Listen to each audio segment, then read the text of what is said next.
अपात्रता निकालामुळे घराणेशाही मोडीत निघाली।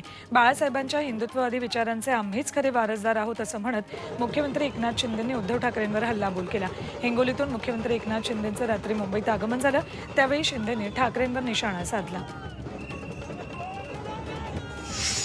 विधानसभा अध्यक्षांनी दिलेल्या निकालानंतर नितेश राणेंनी आदित्य ठाकरेंवर टीका केली आहे। आदित्य ठाकरेंनी आता एकनाथ शिंदेंना आपला नेता मान्य करावं, अन्यथा राजीनामा देऊन बाजूला व्हावं असा टोला त्यांनी आदित्यना लगावलाय।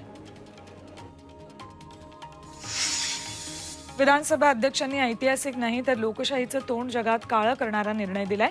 नार्वेकरांनी महाराष्ट्रातल्या चोर मंडळाला मान्यता देण्यासाठी घटनेची पायमल्ली केली। ज्यांनी हे केलं त्यांना महाराष्ट्राची जनता माफ करणार नाही अशी टीका ठाकरेंनी सामनामधून केली आहे। आमदार अपात्रतेच्या निर्णयाचे पडसाद आजही उमटतायत। छत्रपती संभाजीनगरमध्ये ठाकरे गटानं निकालाविरोधात जोरदार घोषणाबाजी केली।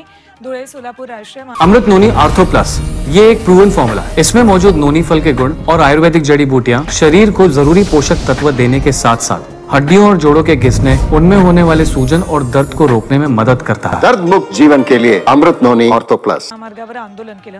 राहुल नार्वेकरांच्या प्रतिकात्मक प्रतिमेचंही दहन केलं।